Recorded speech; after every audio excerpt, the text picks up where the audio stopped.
Well, it's the beginning of the week, Monday, September 28th, and welcome to the reading of the Mansfield News Journal. My name is Pam, and let's begin with today's area deaths.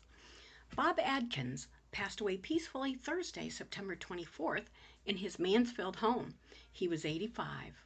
A graveside funeral service will be held Tuesday, September 29th at 1 p.m. in Mansfield Memorial Park. Ruth M. Schmid Harold, age 88, passed away on Monday, September 22nd at Shelby Point. Private services were held for the family. David Eric Horner, 53, passed away on September 21st. A private memorial will be held at a later date. Betty P. Littleton, 81, of Mansfield, passed away at Ohio Health Mansfield Hospital on Friday, September 25th. Family and friends may visit from 3 to 6 p.m. on Monday, September 28th, at the Diamond Street home of Wapner Funeral Directors. An additional hour of calling will be held on Tuesday, September 29th, from 12 to 1 p.m. at the funeral home. Glenn Michael Luce, 57, of Alexandria, Virginia, passed away unexpectedly Tuesday, September 22nd, in Virginia Beach. Visitation will be held Wednesday, September 30th, from 10 to 11 a.m. in the Lexington Avenue Snyder Funeral Home, where funeral services will begin at 11 a.m. Guests are encouraged to wear a face covering and adhere to social distancing guidelines. Kyle E. Repp, 52, of Jeromesville, passed away on Thursday, September 24th, in Life Care Hospice following a long battle with cancer. Family and friends may visit on Wednesday, September 30th, from 4 to 8 p.m. in the Denbo Gush Funeral Home.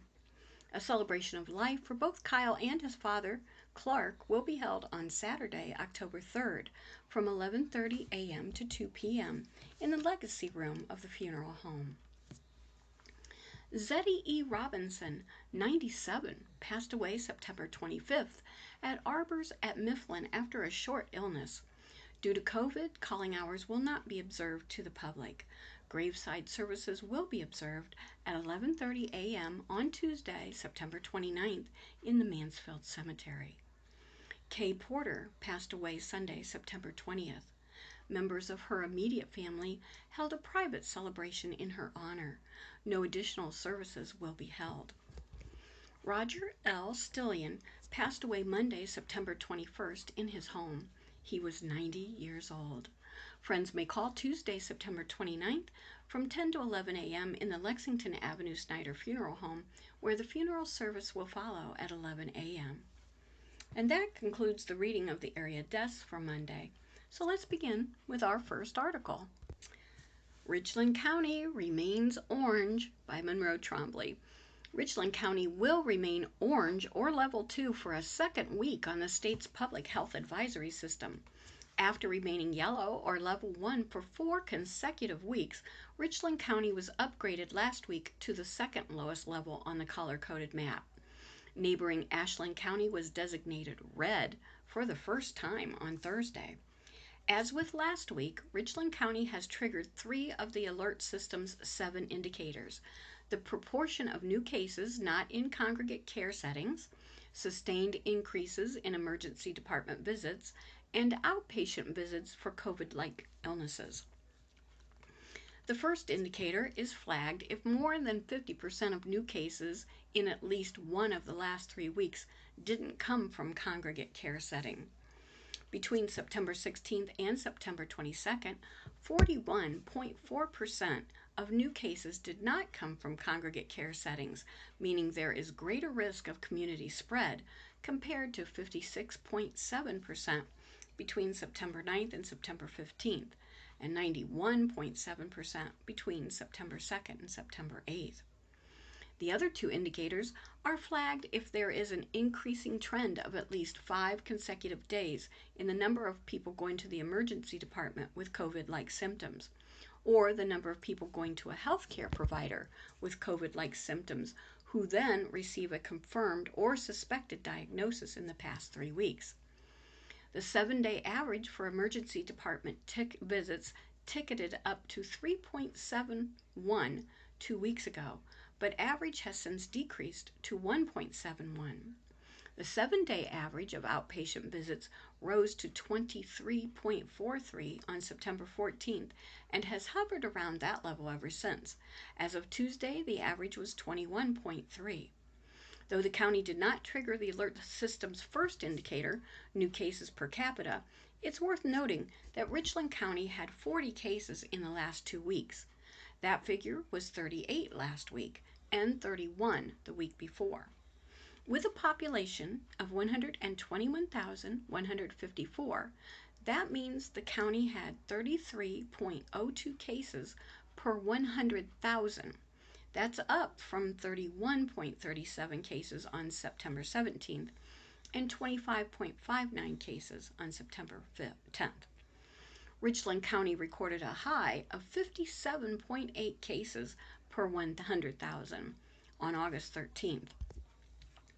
As of Thursday, Richland County had 778 cumulative confirmed cases of COVID-19, the disease caused by the novel coronavirus, not including 61 probable cases.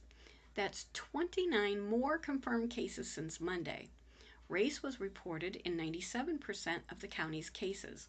Over 81% of those infected with the virus are white, while over 12% are black. About 10.5% of the county is black and 88% is white. Well, moving on. Case continues to rise at Richland Correctional by Monroe Chombley. As coronavirus cases continue to rise at Richland Correctional Institution, 5 inmates who recently tested positive for COVID-19 have been hospitalized. The Mansfield Fire Department transported 4 of those 5 to an unnamed hospital, according to Steve Strickling, chief. Inmates affected with COVID-19 at the medium security prison along South Olivesburg Road dropped to 27 from 28 on Wednesday, but climbed to 34 on Thursday, according to the Ohio Department of Rehabilitation and Correction, or the ODRC, which publishes on its website a daily tally of cases for each state prison. 15 inmates still await test results. 10 received their diagnosis on Wednesday, and there are 42 sick inmates in isolation, separated from others, 2 more since Wednesday. Meanwhile, 37 staff members at REC have tested positive for COVID-19, though that tally includes cases since the pandemic began. Still, that's 8 more staff members positive for COVID-19 since Wednesday. Joellen Smith, spokesperson for ODRC, has told the News Journal that prison staff infected with the disease are recovering at home. 9 staff members and 6 inmates at REC are listed as having recovered from COVID-19. While over 3/4 of the prison's nearly 2,400 inmates had been placed in quarantine on Tuesday, meaning their movement had been restricted, only 551 were in quarantine on Thursday. There are 398 staff members, including 234 correctional officers at REC as of September 1st, though it's unclear how many are out sick or on vacation. Chris Mabey, president of the Ohio Civil Service Employees Association, recently said in an interview the prison is short more than a dozen correctional officers. The union represents 319 workers at REC. Family members of inmates have described conditions as having deteriorated in recent weeks. Smith said earlier this week that ODRC has modified procedures at REC due to the increasing number of coronavirus cases, such as assigning inmates to more restrictive cohorts and bringing essential services to the housing units to minimize movement and interaction among residents. Our facilities have established cohorts, typically by housing unit assignment, and individuals within those cohorts do not intermingle with other cohorts, she said at the time. Just like in a residential household, individuals in a correctional setting who are residing in a specific living unit or cohort may interact with one another, but these cohorts do not interact with other cohorts. Individuals are encouraged to maintain social distancing when possible, and there is also some personal responsibility by the residents to help achieve this. No inmates at Mansfield Correctional Institution, or MANCI, are infected with COVID-19, though 37 inmates have pending test results, but that's down from 59 on Wednesday. 32 staff members at MANCI have tested positive for COVID-19 since the start of the pandemic. As of Thursday, Richland County had 778 cumulative confirmed cases of COVID-19, not including 61 probable cases, and that's 29 more confirmed cases since Monday. Well, Washington admits to lying during a rape trial by Zach Tugel. A man accused of sexually assaulting 5 women told jurors from the witness stand Friday morning that he had lied about a few details during the investigation. Chiquia Washington, 24, is a former Tiger football star who had been on trial the past 2 weeks on 18 charges, including 4 counts of rape. His 5 alleged victims had already testified by the time Washington took the witness stand on Friday. The women's names are not being published because the News Journal does not identify victims of alleged sex crimes. The alleged crimes took place between 2015 and 2019. The defendant had been interviewed by police officers throughout the process. Under oath Friday, Washington offered details of the encounters that Richland County Assistant Prosecutor Amanda James said varied from his previous statements. He agreed he was adding more detail for the jury's benefit. He had said previously that he spent the night with one of the alleged victims, but Friday he said he didn't. During their investigation, Washington had told officers that he had put it in a couple of times when asked about one of the women. By Friday, his testimony was that he tried to fit himself inside but couldn't. "I don't recall," he finally said. Other portions of his testimony didn't vary from his own statements, but the testimonies of his 5 alleged victims. One woman reported that he had slapped her when she refused to give him oral sex. "I don't recall doing that," he responded. 2 other women denied having a threesome with Washington, an assertion that he had made on video during the early stages of the state's investigation. An oral threesome, he clarified for jurors Friday, not a threesome where we were all having sex. Washington had also told officers during the investigation that a friend of one of the alleged victims had watched the 2 have sex. Both of those women denied it happening. "You're the only one that says that, right?" James asked. "Yes," he said. When asked if he was a liar, Washington paused and said he couldn't answer. "You just lie sometimes when it benefits you, correct?" James asked. "No," he said, "not exactly." "So it's only when you're going to get in trouble for things like curfew or rape that you lie?" the prosecutor asked. "Well, yeah," Washington answered. One of his alleged victims had handed over text message records of a conversation she had shared with Washington. Those records revealed that he had told her to just shut up and give him oral pleasure. The man's messages indicated they might not be able to date if she wasn't prepared to fill those requests. James asked him if that was correct. "I didn't mean it like that," he said, "but yeah."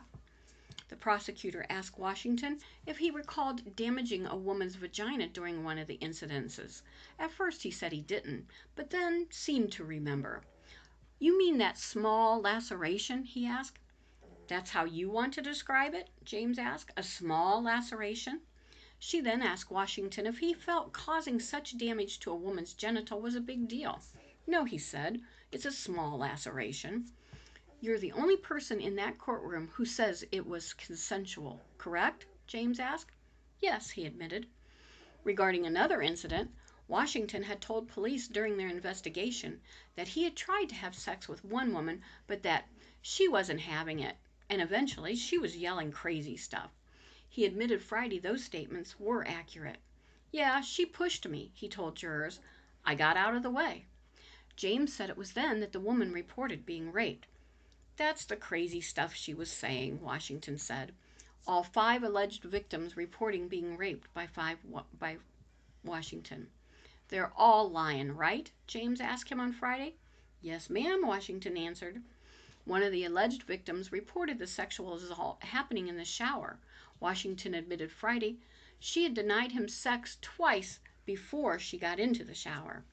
James wanted to clarify that the man still intended to have sex with her despite her unwillingness. He said he didn't understand. "That's the reason you took your clothes off and got in the shower, correct?" James asked. "Oh, yeah," he admitted. One of the alleged victims reported that she was spending the night in his bedroom during a sexual assault. Washington agreed that she had come over. He said he allowed her to use the restroom, then allowed her to fall asleep for the night. James pointed out that Washington had forced the woman to wake up later that night to give him sexual pleasure. "Not exactly just for sex, but to be up," the man said. The prosecutor asked if the woman was being difficult during that encounter. "Yeah," he said. "She was just moving away." "And she was being dead weight, correct?" James asked. "Yeah," he answered. "Once again, sir, you're the only person who was in the room who says this was consensual," the prosecutor asked. After a long pause, Washington finally answered, "Yeah. All these women, they say that they told you to stop, correct?" James asked. "Yeah." "And you're the only one who has come into this court and admitted lying to the police, correct?" she continued. "Yeah."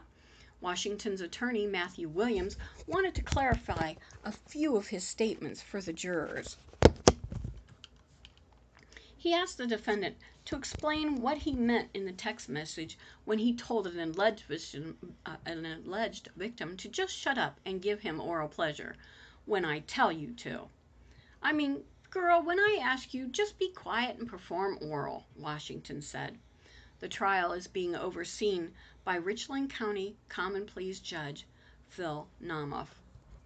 Well, we're going to continue this story with our next article titled Rape Trial Jury to Resume Deliberating Monday by Zach Tugel. The jury has taken over control of the trial of Chiquia, Washington. The dozen jurors listened to closing arguments Friday afternoon, then began deliberating at about 4:45 p.m. By 6 p.m., they decided they would not be able to reach unanimous verdicts that night. They will return 9 a.m. on Monday. Washington, 24, has been on trial for nearly 2 weeks. He faces 18 charges, including 4 counts of rape. He is accused of sexually assaulting 5 women between 2015 and 2019. Before that, he was a standout football player for the Mansfield Senior Tigers. Those glory days were never mentioned during Friday's closing arguments. Instead, he was referred to as a serial rapist by Richland County Assistant Prosecutor Amanda James.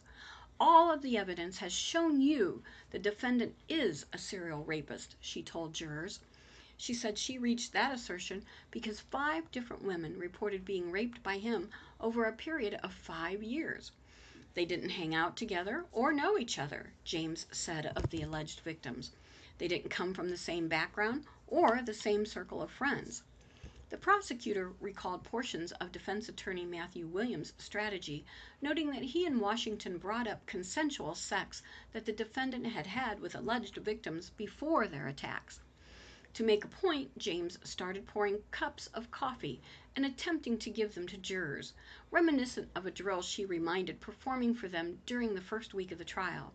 She asked them if they remembered what they had told her. "You said, 'I like coffee, but I don't want coffee,'" James said. "I gave it to you anyway." Consent is that simple, ladies and gentlemen. Williams asked the jurors to take their time and evaluate every account individually. "I want to encourage you to take this task seriously and deliberate seriously," Williams said. He went on to remind jurors that his client could easily have given the alleged victims their injuries during rough consensual sex. He claimed that nurses are not able to determine accurately if someone has in fact been sexually assaulted. "Ask yourself if it's possible if the defendant's version of events is accurate," Williams told jurors. The attorney questioned the alleged victims' testimonies, played down their injuries, and wondered about their motivations. "The defendant is interested in satisfying his sexual desires, but not in the way the state has presented it," Williams said. "They wanted to be the defendant's girlfriends. He wasn't going to have that. He wanted to move on, and that upset them." Before they left for the evening on Friday, Richland County Common Pleas Judge Phil Naumoff told jurors the court will determine 9 a.m. Monday what room they will use to continue their deliberations, since his courtroom is already booked. "We want to make sure you have some privacy," the judge said, which is required. Let's please move on. Culliver Reading Center closes by Lou Whitmire. The Culliver Reading Center is now permanently closed, and an online auction is in progress this week to sell thousands of books, computers, desks, chairs, book games, and more. The Culliver Reading Center opened in 1992 and was supported by numerous local companies, organizations, and volunteers. The Reading Center was created through the vision of Inez Shepard, former owner-director of the Happy Time Child Care on the north end of the city on Harker Street. Shepard converted the upstairs of the daycare into a haven for children after school. She decided it should be a library and a learning center instead of a play area. Others began to help her, and with this help, she was able to found the Culliver Reading Center. Tuesday, Shepard said at the time there was nothing in the area for kids. Culliver Reading Center board member Yolanda Allen said it was the desire to honor Emeritus Director Mrs. Shepard and her husband Kenneth like they should be, because she dedicated her time and effort to the children for about 30 years. Board member Damone Shoulders said the coronavirus put the final nail in the Culliver Reading Center, located at O.C. Hill Neighborhood Center at 445 Bowman Street. Shoulders said he attended school at the site, which was then Creveling School. "The program was already struggling to survive, and funding was our initial worry, and then the building was closed," he said, referring to the city closing O.C. Hill due to maintenance costs. "Then COVID-19 came in March, and we had no kids and no place to go," Shoulders said. The program, named after former Mansfield councilman and Mansfield Mayor Donald Culliver, helped thousands of children with their homework and provided them with a safe place to go. The money from the online auction at mansfieldonlineauctions.com will go to pay off the Reading Center's debt, including rent, members said. Allen said the Culliver Reading Center directors had a heart for this kind of venture, and it ran a lot on internal contributions and good support from the local community. "Now we have lawyers, doctors all over the world, people who served in the military, who as children went to Culliver Reading Center," she said. Carissa Welsh, who operates the online auction, said there are books for all ages, and there are some books with a dozen copies and teacher's guides. Culliver board member Carla James said the center's closing will leave a huge gap. The process for buying items. Photos and descriptions are compiled into an online catalog, uploaded onto the website. The items remain open for bidding for 5 to 7 days. The pickup and/or shipping takes place within 2 days after the auction ends. Welsh said staff is provided to assist buyers with their purchases and collect all proceeds. Payment is made to the cosigner within 15 days.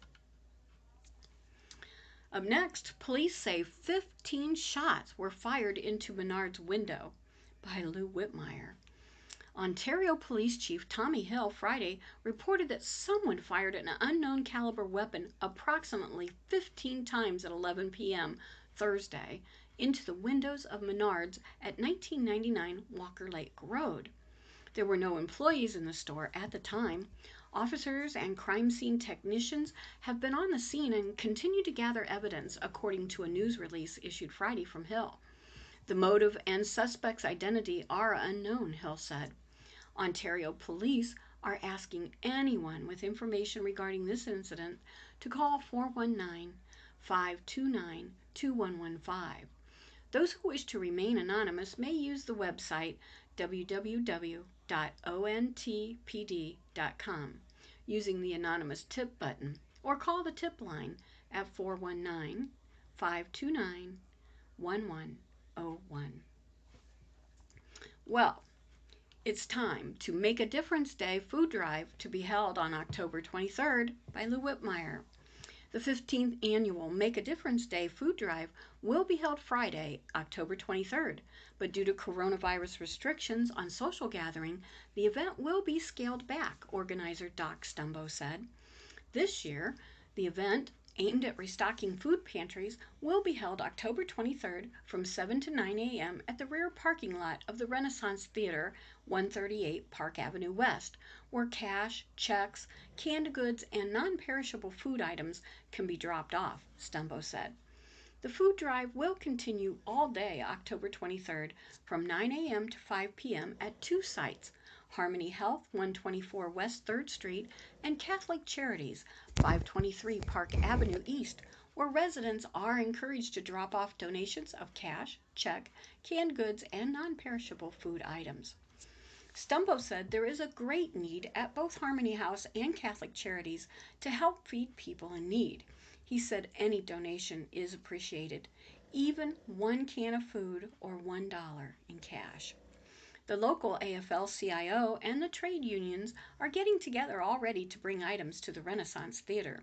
Students at Sherman Elementary also plan to be part of the food drive, as they do each year, Stumbo said. Stumbo said it never ceases to surprise him just how generous people are throughout Richland County. We hope people of Richland County will make this the biggest food drive in one day and help families make it through to Thanksgiving, he said Friday.